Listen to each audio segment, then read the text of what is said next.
దేవుని పరిశుద్ధమైన నామమునకు స్తోత్రం కలుగునుగాక. క్రీస్తు యేసునందు సోదరి సోదరులారా, కూడి వచ్చిన మీ అందరికీ ప్రభు పేరట వందనాలు తెలియజేస్తూ ఉన్నాను. దేవుని మహాకృపను బట్టి మరొక నూతన దినాన్ని ఆయన మనకు అనుగ్రహించినాడు. గత దినమున ఎందరో రోగాలతో, ఇబ్బందుల్లో, కష్ట నష్టాల్లో కూరుకుపోయిన వాళ్ళు లేకపోలేదు. అయితే దేవుని మహాకృపను బట్టి మనము ఈ దినమున దేవుని సన్నిధిలో ఉన్నాము అంటే అది దేవుని కృప అన్నది వాక్యము మన జ్ఞాపకం చేస్తూ ఉంది. మనము ప్రతి దినము కూడా యుగాంత దినాలలో జరగబోయేటువంటి సంగతుల గురించి ఆలోచన చేస్తూ వస్తూ ఉన్నాం. మనము 7వ బూర దగ్గర మనం ఉన్నాం. 7వ బూర గురించి దాదాపుగా ఒక 2 లేదా 3 సందేశాలు మనము వినగలిగినాం. అంత మాత్రమే కాకుండా మరి దేవుణ్ణి ఆరాధించే విషయంలో పెద్దలు అయిన వారు ఏ విధంగా దేవుని ఆరాధించినారో ఆ సంగతి కూడా మనము విన్నాం.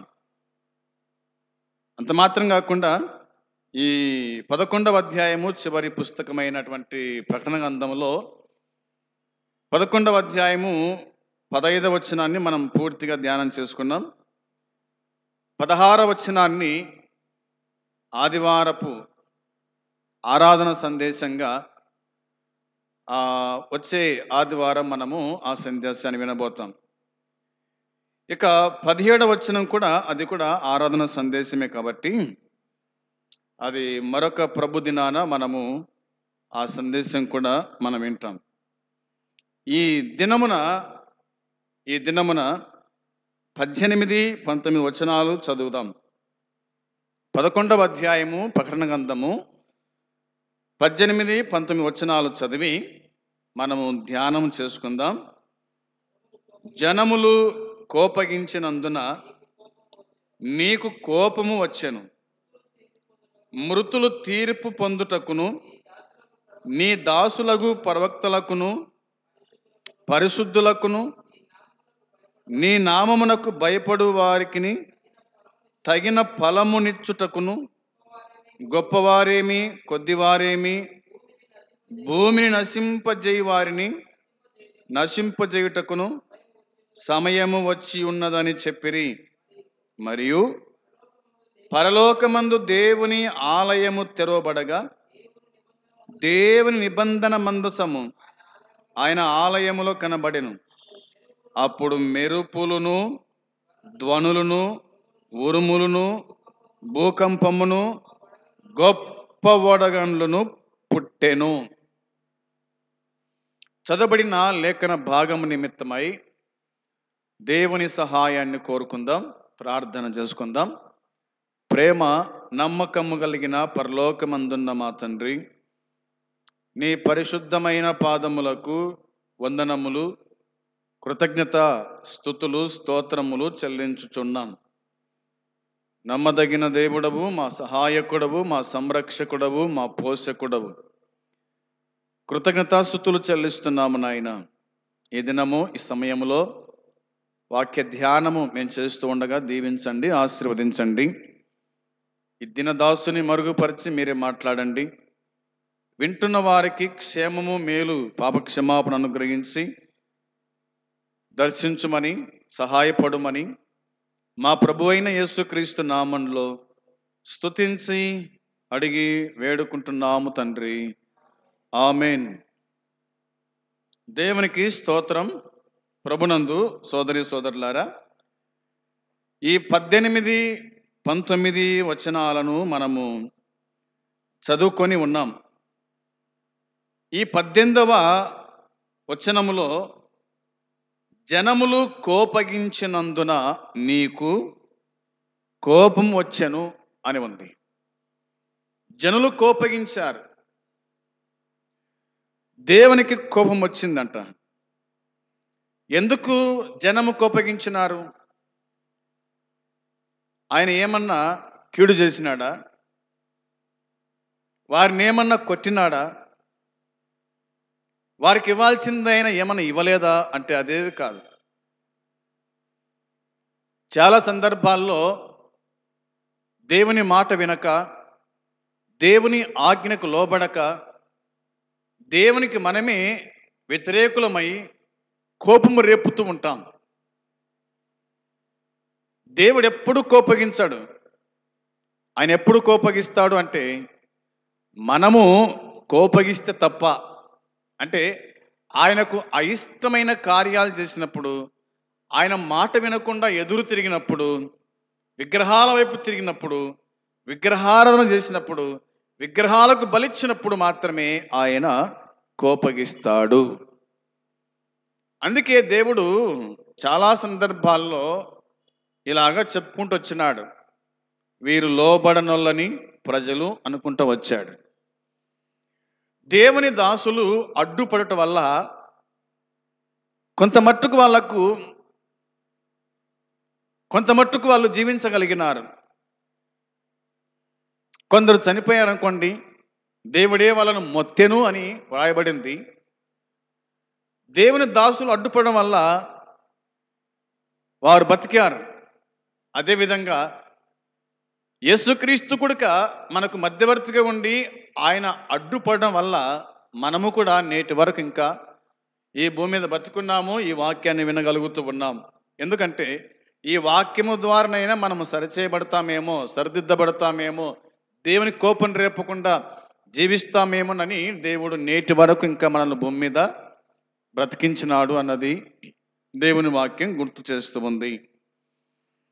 ఇక రెండవదిగా మనం ఆలోచన చేస్తే మృతులు తీర్పు పొందుటకును అని ఉంది. మృతులు తీర్పు పొందుటకును అనే మాట ఉంది. వాని క్రియలను బట్టి ప్రతి వాడు కూడా సింహాసనం ఎదుట నిలబడాల్సిందే, తీర్పులో నిలబడాల్సిందే.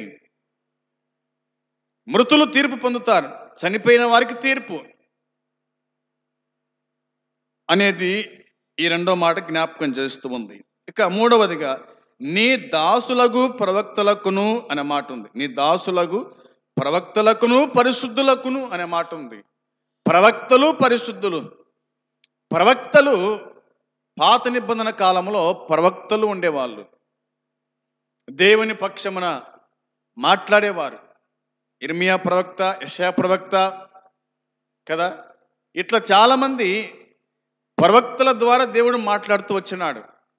ప్రవక్తల ద్వారా తన యొక్క దాసులకు లేదా ఇశ్రాయేలు ప్రజలతో మాట్లాడుతూ వచ్చినాడు.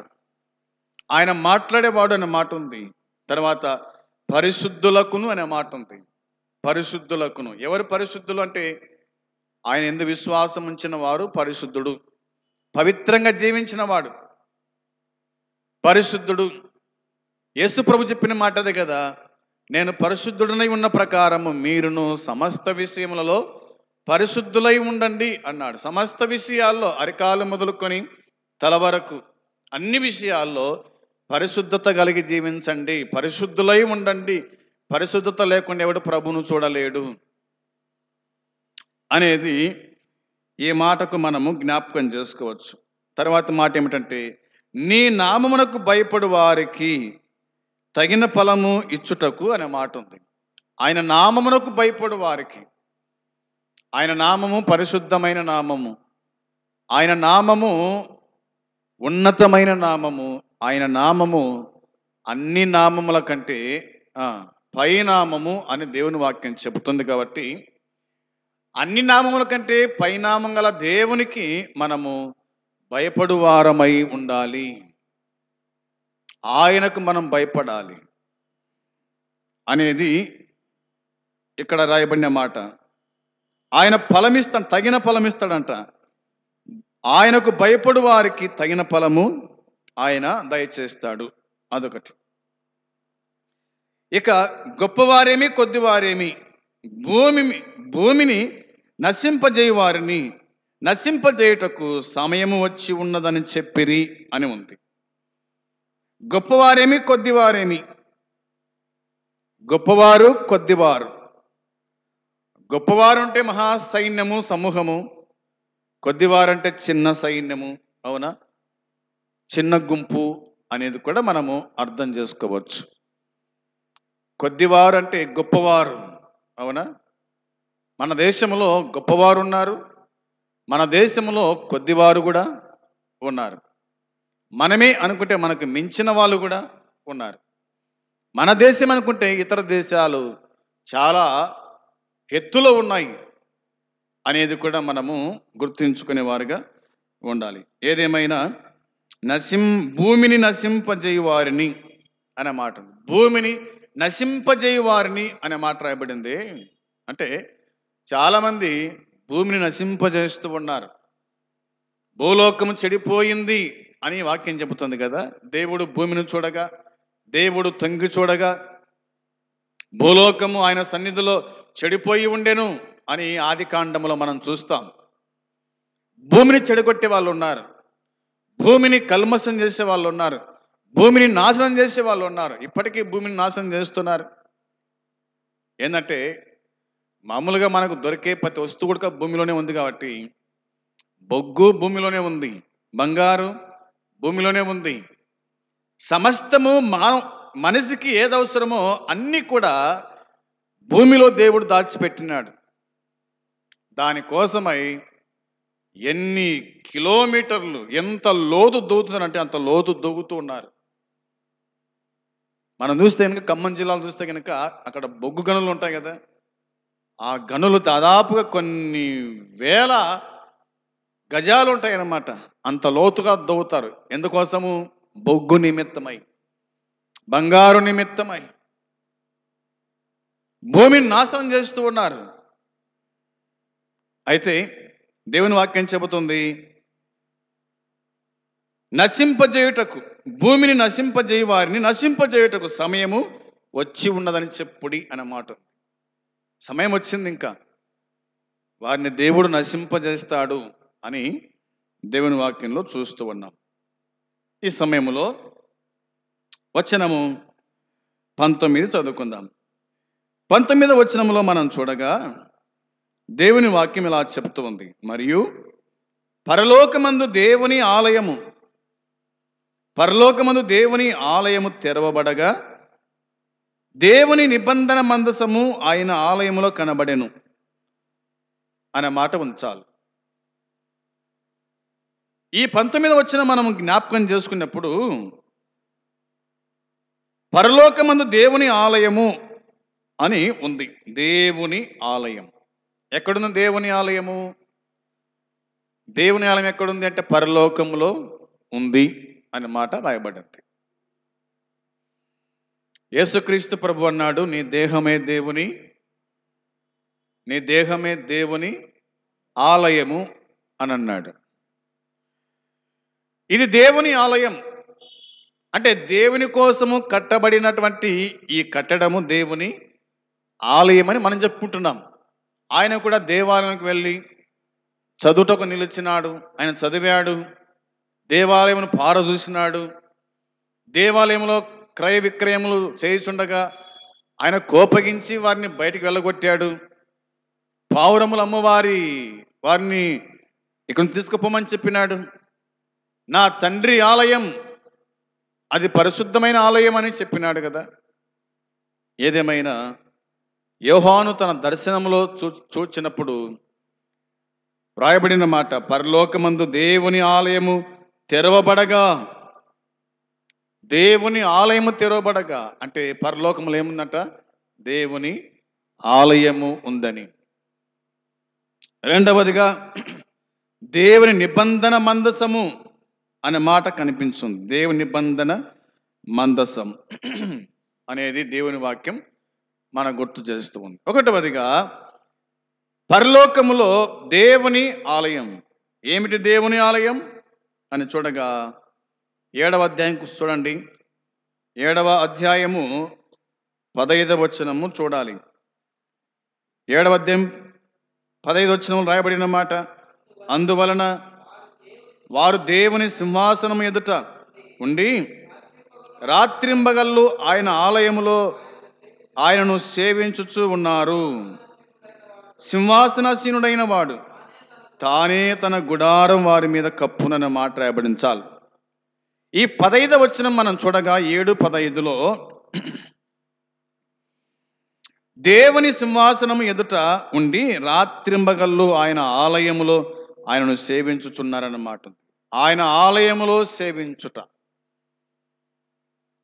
ఆలయము అనే మాట రాయబడింది. ఎవరు వీళ్ళు?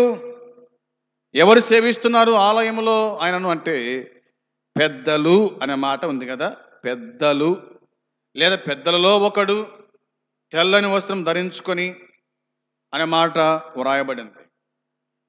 దేవుని ఆలయం ఆరాధించుటకు దేవుడు నిర్మించిన ఆలయము అది.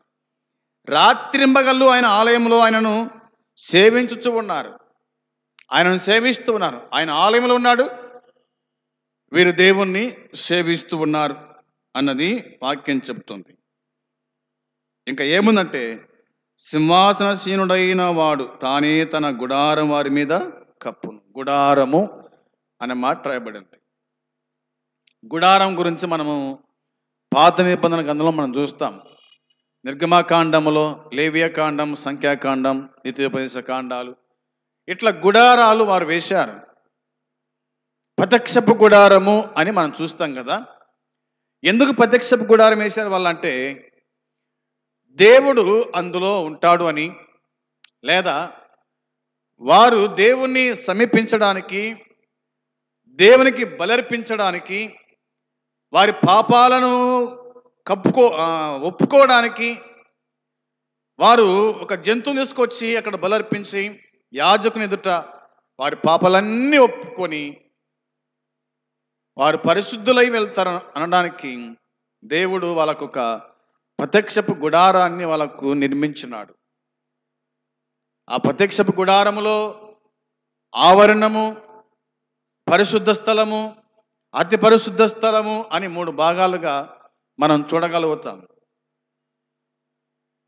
పరిశుద్ధ స్థలములోకి, అతి పరిశుద్ధ స్థలములోకి కేవలం యాజకుడు మాత్రం వెళ్ళాలి అనేది కూడా మనకు దేవుని వాక్యం గుర్తు చేస్తూ ఉంది.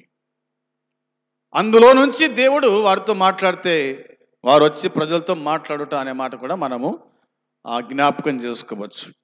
ఆ తర్వాత మనం చూడగా ఆ దేవుని ఆలయం మీరే అని వాక్యం చెబుతుంది. అయితే ఈ ఆలయము ఒక దినాన్ని ఇది పాడైపోతుంది అని కూడా రాయబడింది. ఏ దేవాలయం అంటే అది మనిషి యొక్క ఆలయం గురించి అపోస్తలుడైన పౌలు కొరింథీయులకు రాస్తూ ఆయన చెప్పిన మాట 5వ అధ్యాయము 2 కొరింథీ పత్రిక 5వ అధ్యాయము 1వ వచనంలో రాయబడింది, భూమి మీద మన గుడారమైన ఈ నివాసము శిథిలమైపోయినను చేతి పని కాక దేవుని చేత కట్టబడినది నిత్యమైనదినైనా నివాసం పరలోకమందు మనకున్నదని ఎరుగుదుము అని అన్నాడు అన్నమాట. ఈ గుడారము శిథిలమైపోతుంది, ఇది మరలా మట్టిలో కలిసిపోతుంది అనేది దేవుని వాక్యం మనకు జ్ఞాపకానికి తీసుకొని వస్తూ ఉంది. ఆలయము అనే మాట మనము జ్ఞాపకము చేసుకుంటూ ఉన్నాం. ఏమిటి ఆలయం అని కూడా కొంత ఆలోచన చేస్తే ఈ విధంగా రాయబడింది చూడండి. 21వ అధ్యాయము 3వ వచనం, 21వ అధ్యాయము 3వ వచనాన్ని చూడాలి. అప్పుడు ఇదిగో దేవుని నివాసం మనుషులతో కూడా ఉన్నది, ఆయన వారితో కాపురముండును, వారు ఆయన ప్రజలై ఉందురు, దేవుడు తానే వారి దేవుడై ఉండి వారికి తోడై ఉండును అని పరిశుద్ధ గ్రంథమైన బైబిల్ మనకు జ్ఞాపకం చేస్తూ ఉంది. దేవుని నివాసము మనుషులతో కూడా ఉంది అన్నమాట. యోహాను చూడగా పరలోకము తెరవబడింది, అందులో దేవుని ఆలయం కనిపించింది. ఆ దేవుని ఆలయం ఇప్పుడు ఎక్కడుందంటే మనుషులతో కూడా ఉంది. అంటే ఆయన మనతో ఉన్నాడు అని అర్థమవుతుంది. ఇదిగో దేవుని నివాసం, దేవుని నివాసం మనుషులతో కూడా ఉన్నది. ఆయన వారితో కాపురముండును అని ఉంది. ఆయన వారితో కాపురముండును, వారైన ప్రజలై ఉందురు. దేవుడు తానే వారి దేవుడై ఉండి వారికి తోడై ఉంటాడు, వారికి తోడై ఉంటాడు. దేవుడే మన మధ్యకు వచ్చినాడంటే, దేవుడే మనకు ఆలయమై ఉన్నాడంటే, దేవుడే మనకు దేవుడై ఉన్నాడంటే, దేవుడే మనకు తోడై ఉన్నాడంటే ఎంత గొప్ప భాగ్యం, ఎంత గొప్ప ధన్యత మనకు దేవుడు అనుగ్రహించినాడో మనము గుర్తుంచుకునే వారికి ఉండాలని వాక్యం చెబుతుంది. ఆయన ఉండి ఏం చేస్తాడంట? 4వ వచనం చూడగా, ఆయన వారి కన్నుల ప్రతి బాష్య బిందువును తుడిచివేయును, మరణమిక ఉండదు, దుఃఖమైనను ఏడుపైనను వేదనైనను ఇక ఉండదు, మొదటి సంగతులు గతించిపోయినని సింహాసనములో నుండి వచ్చిన గొప్ప స్వరము చెప్పుట వింటిని అని దేవుని వాక్యము జ్ఞాపకం చేస్తూ ఉంది. ఇంకా మనం ఆలోచన చేస్తే యెషయా గ్రంథములోకి వచ్చేద్దాం. యెషయా గ్రంథం 4వ అధ్యాయము 5, 6 వచనాలు చదవాలి. యెషయా గ్రంథం 4వ అధ్యాయము 5, 6 వచనాలు మనం చూడగా, సియోను కొండలోని ప్రతి నివాస స్థలం మీదను దాని ఉత్సాహ సంగముల మీదను పగలు మేఘ ధూమములను రాత్రి అగ్నిజ్వాల ప్రకాశమును యెహోవా కలగజేయును, మహిమ అంతటి మీద విత్తనముండును. పగలు ఎండకు నీడగాను, గాలి వానకు ఆశ్రయముగాను, చాటుగాను పర్ణశాల ఒకటి ఉండును అని దేవుని వాక్యం గుర్తు చేస్తూ ఉంది. యెషయా ప్రవక్త చెప్పిన మాట ఇందులో మనం చూస్తాం. ఇదంతా కూడా ఈ 4వ అధ్యాయంలో మెస్సియా ఆశీర్వాదాలు కనిపిస్తాయి. యేసు ప్రభు యొక్క ఆశీర్వాదాలు కనిపిస్తూ ఉన్నాయి. ఏమిటి దేవుని ఆశీర్వాదాలు? సియోను కొండ నుండి ప్రతి నివాస స్థలము మీదను దాని ఉత్సాహ సంగముల మీదను పగలు మేఘధూమములను రాత్రి అగ్నిజ్వాల ప్రకాశమును యెహోవా కలగజేయును అని దేవుని వాక్యం మనకు గుర్తు చేస్తుంది. మహిమాంతటి మీద విత్తనములుండును అనే మాట కనిపిస్తుంది. ఆయనే మేఘస్తంభముగా ఆయన ఉండేవాడు అనేది మనకు అర్థమవుతుంది. ఎందుకంటే పగలు ఎండకు నీడగా ఉంటాడు, పగలు ఎండకు నీడగా ఉంటాడు, గాలి వానకు ఆశ్రయముగా చాటుగా ఉంటాడు. పర్ణశాల ఒకటి ఉండెను అనే మాట ఉంది. అందుకే కదా పగలు ఎండ దెబ్బైనను రాత్రి వెన్నెల దెబ్బైనను మీకు తగులదు అని దేవుడు స్పష్టంగా రాసిన మాట అది. పగలు ఎండకు నీడగా ఉండేవాడు దేవుడు. ఏ తల్లి ఉంటుంది, ఏ తండ్రి ఉంటాడు నీడగా మనకు? కానీ ఆయన ఉంటాను అని చెప్తున్నాడు. నీడగా ఉండేవాడు, తోడుగా ఉండేవాడు, గాలి వానకు కొట్టుకొని పోకుండా తోడుగా ఉండేవాడు, ఆశ్రయ స్థానముగా పర్ణశాల స్థానముగా ఆయన ఉండేవాడు అన్నది దేవుని వాక్యం గుర్తు చేస్తూ ఉంది. నా చిన్ననాటి దినాల్లో పొలములో ఉండగా ఆనాటి కాలంలో పడమటి వైపున అక్కడ మోడము వచ్చిందంటే అయిపోయింది. క్షణాల మీదనే వర్షం వచ్చేటువంటిది. గాలితో కూడిన వర్షం. ఆ గాలి వానకు మనుషులకు ఎంతో ఇబ్బంది, ఎంతో కష్టం తట్టుకోవడానికి. అందులో పొలములో ఒంటరిగా ఉంటే కనుక ఇంకా ఎంత భయమో ఎంత ఇబ్బందో కదా. అందును బట్టి ఒకవేళ ఇద్దరుంటే కనుక ఇద్దరు ఒకేసాట కూర్చొని కదా, బిక్కు బిక్కుమంటూ భయపడేవాళ్ళు. నేను కూడా అలాగా భయపడ్డాను. ఎద్దులున్నాయి, బండి ఉంది, నేను మా తమ్ముడు ఇద్దరం ఉన్నాం. గాలివాన మొదలైంది విపరీతంగా. ఎంత భయమో, ఎంత భయపడిపోయినామో, అంత భయంకరంగా. ఆయనను దేవుడు ఏమి చేయకుండా, అవునా, ఆయన కాపాడుకుంటూ, ఇంతవరకు కూడా ఆయన కాపాడుకుంటూ వచ్చినట్టుగా దేవుని వాక్యం మనము చూడగలగవచ్చు ఉన్నాం. పగలు ఎండకు నీడగా ఉండేవాడు, గాలివానకు ఆశ్రయముగాను చాటుగాను పర్ణశాల ఒకటి ఉండెను అనే మాట కనిపిస్తుంది. ఆయన చాటుగా ఉండేవాడు, మనకు దాపుగా ఉండేవాడు, మనకు ఏమి కాకుండా, ఏ హాని కలగకుండా ఆయన కాపాడేటువంటి దేవుడు. ఆయన కాపాడకపోతే కనుక నేటి దినాన మనం సాక్ష్యం ఇవ్వలేము, నేటి దినం మనం చెప్పలేము వాక్యం. ఆనాడు కాపాడకపోతే కనుక ఈనాడు మనం ఇక్కడ లేము అన్నది దేవుని వాక్యం గుర్తు చేస్తూ ఉంది. అది జ్ఞాపకం చేసుకోవాలా. ఇక రండి 7వ అధ్యాయం 16వ వచనం చదువుకుందాం. 7వ అధ్యాయం 16వ వచనంలో, ప్రకటన గ్రంథములో 16వ వచనం మనం చూడాలి. అందులో రాయబడిన మాట చదవాలి. 7వ అధ్యాయం 16వ వచనం చూడండి.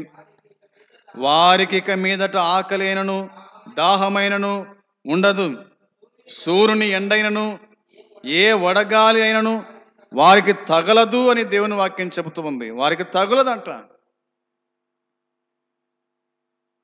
ఇక మీదట ఆకలైన దాహమైన ఉండదు, ఆకలి దాహం ఉండదంట.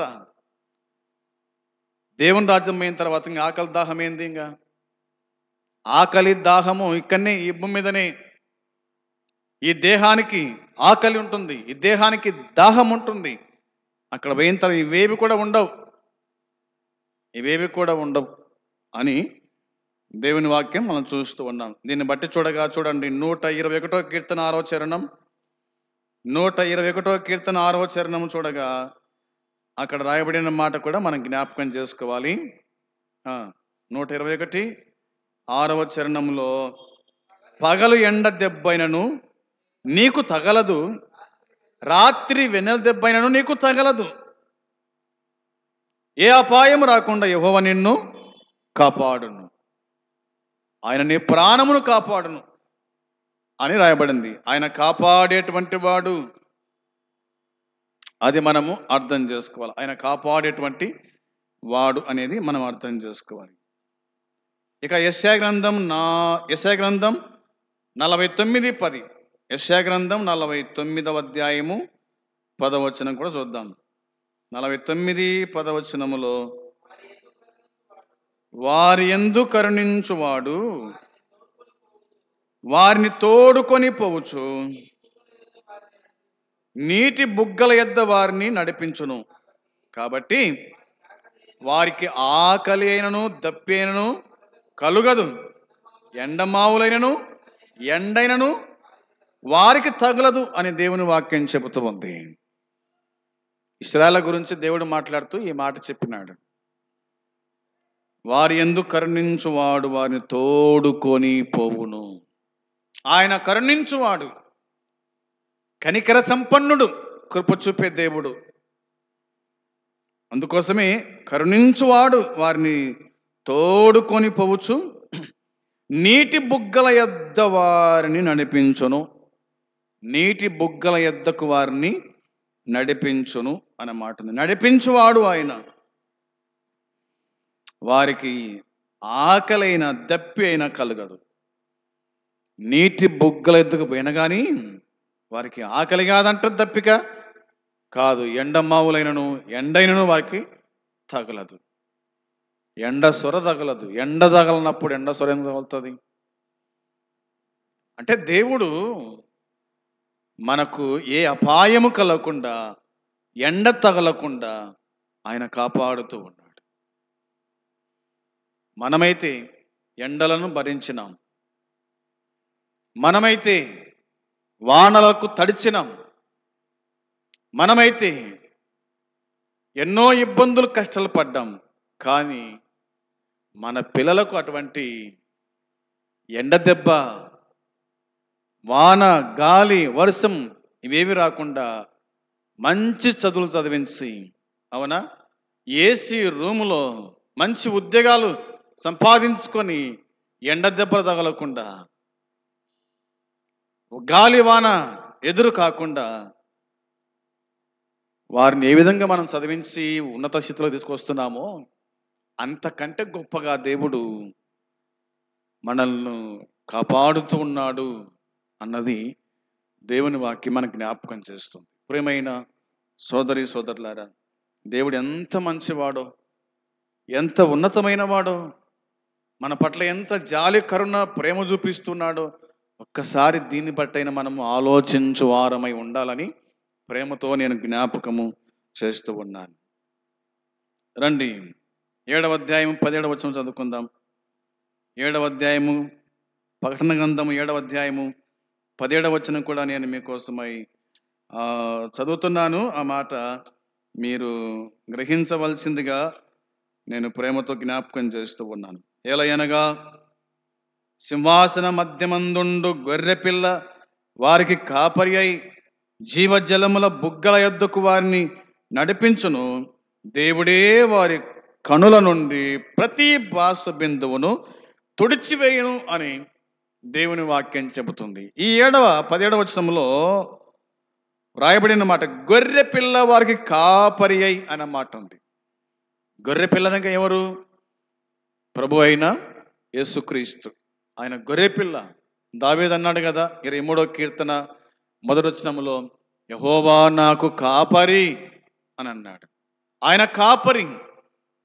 దావీదుకు మాత్రమే కాదు, ఆయన యందు విశ్వాసం ఉంచిన ప్రతి ఒక్కరి గుడక ఆయన కాపరిగా ఉన్నాడు. కాపరి ఉన్నంత వరకు మందకు ఏ భయము ఉండదు. కాపరి ఉన్నంత వరకు ఏ భయం ఉండదు మందకు, ఏ గొర్రెకు భయం ఉండదు. ఎందుకంటే కాపరి ఉన్నాడు. కాపరి మందను కాసేవాడు, అవునా? కాపరి మందను కాసేవాడు. అంత మాత్రమే కాకుండా మంద కోసము అడ్డుపడేవాడు. మంద చనిపోకుండా, గొర్రె చనిపోకుండా తన ప్రాణమే అర్పించేవాడు, తన ప్రాణమును అడ్డు పెట్టేవాడు, అవసరమైతే ప్రాణం గుడక పెట్టేటువంటి వాడు కాపరి. గొర్రె పిల్లవారికి కాపరి అయి అంటే ఏ రోగము రాకుండా, ఏ ఇబ్బంది రాకుండా, ఆకలి లేకుండా, దాహము కాకుండా ఆయన అన్నీ చూసుకునేటువంటి దేవుడు అన్నది మనకు అర్థమవుతుంది. చూడండి, లేఖన భాగాలు మనం పరిశీలన చేయగా యెషయా గ్రంథం 25:8 చదువుతారా? యెషయా గ్రంథం 25:8. 25:8లో ఏమి రాశాడు యెషయా ప్రవక్త? మరెన్నడను ఉండకుండా మరణమును ఆయన మృంగివేయును. ప్రభు అయిన యెహోవా ప్రతి వాని ముఖము మీది బాష్య బిందువులను తుడిచివేయును. భూమి మీద నుండి తన జనుల నిందను తీసివేయును. ఇలాగు జరుగునని యెహోవా సెలవిచ్చుచున్నాడు. ఇలాగు జరుగునని యెహోవా సెలవిస్తూ ఉన్నాడు. మరెన్నడను ఉండకుండా మరణం మింగివేసినాడు ఆయన. మనకు మరణం లేకుండా ఆయన మింగేసినాడు. ఆయన మరణించినాడు. మన స్థానము ఆయన తీసుకున్నాడని మనకు అర్థమవుతుంది కదా. అందుకోసమే ప్రభు అయిన యెహోవా ప్రతి వాని ముఖం మీది బాష్ప బిందువును తుడిచి వేస్తాడు, కన్నీళ్ళను తుడిచి వేస్తాడు. నిన్ను దుఃఖపడనీయడు, నిన్ను ఏడిపియడు ఆయన. అలాగా దేవుని వాక్యం చెబుతుంది.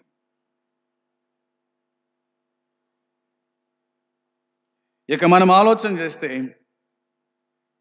చూడండి, యోహాను సువార్త 10వ అధ్యాయము 11వ వచనం.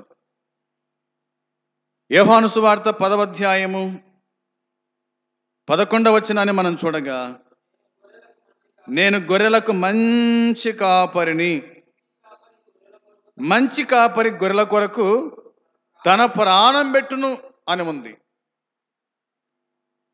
నేను అన్నాడు యేసుక్రీస్తు ప్రభు, నేను గొర్రెలకు మంచి కాపరిని అన్నాడు. ఆయన మంచి కాపరి, గొప్ప కాపరి. మంచి కాపరి ఏం చేస్తాడంటే గొర్రెల కోసం ప్రాణము పెడతాడు. ఆయన ప్రాణం పెట్టాడు, అది మనకు అర్థమైంది. వచనం 14 వచనంలో రాయబడిన మాట ఏమిటి? నేను గొర్రెల మంచి కాపరిని అన్నాడు. నేను గొర్రెల మంచి కాపరిని అని అన్నాడు అన్నమాట. ఆయన కాపరి, కాపరి మాత్రమే కాదు, మంచి కాపరి. మంచి కాపరి, ప్రాణం పెట్టిన కాపరి ఆయన మనకున్నాడు అని దేవుని వాక్యమైన బైబిల్ మనకు జ్ఞాపకం చేస్తూ ఉంది. కాబట్టి జీవజలముల బుగ్గల యొద్దకు వారిని నడిపిస్తాడంట. దేవుడే వారి కనుల నుండి ప్రతి బాసు బిందును తుడిచివేస్తాడు. ఆయన తుడిచివేసేవాడు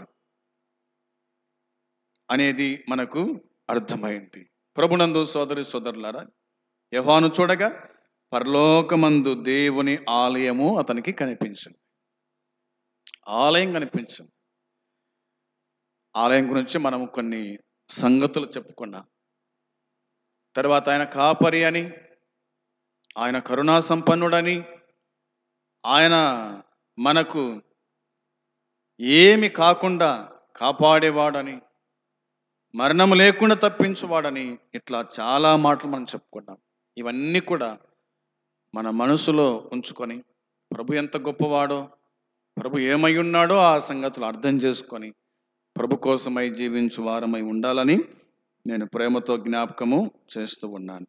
మిగతా కొన్ని వచనాలు మన తర్వాత చూద్దాం. 17లోని మాటలే మనం చూద్దాం తర్వాత. మంచిది, ప్రార్థన చేసుకుందాం. అందరూ కూడా కళ్ళు మూసుకొని తల వంచండి, ప్రార్థనలు ఏకీభవించండి, ప్రార్థన చేసుకుందాం. ప్రేమగల తండ్రి, పరిశుద్ధుడైన దేవా, నీ పాదములకు వందనాలు, స్తోత్రములు, కృతజ్ఞతలు, స్తుతులు చెల్లించుకుంటున్నాము నాయన. ఈ దినము కూడా నీ శ్రేష్టమైన మాటలు తెలియపరిచినారు, అందుని బట్టి స్తోత్రాలు. ఎంతమంది వినగలిగారో వారి జీవితాల్లో కార్యం జరిగించి ప్రతిఫలం దయచేయండి. నీ బిడలమైన మేము ఎంతో ధైర్యముతో, సంతోషముతో, ఆనందముతో నీతో గడుపుటకు మాకు సహాయపడమని మీకు అప్పగించుకుంటూ యేసయ్య నామంలో అడిగి ప్రార్థించి వేడుకొనుచున్నాము తండ్రి, ఆమేన్. పరలోకమందున తండ్రి ప్రేమ, మన ప్రభువైన యేసుక్రీస్తు కృప, పరిశుద్ధాత్మ సన్నిధి సహవాసము కూడి వచ్చిన మనకు సకల పరిశుద్ధులకు ఎప్పుడు ఎల్లప్పుడు సదాకాలము తోడై ఉండును గాక. ఆమేన్. అందరికీ వందనాలు.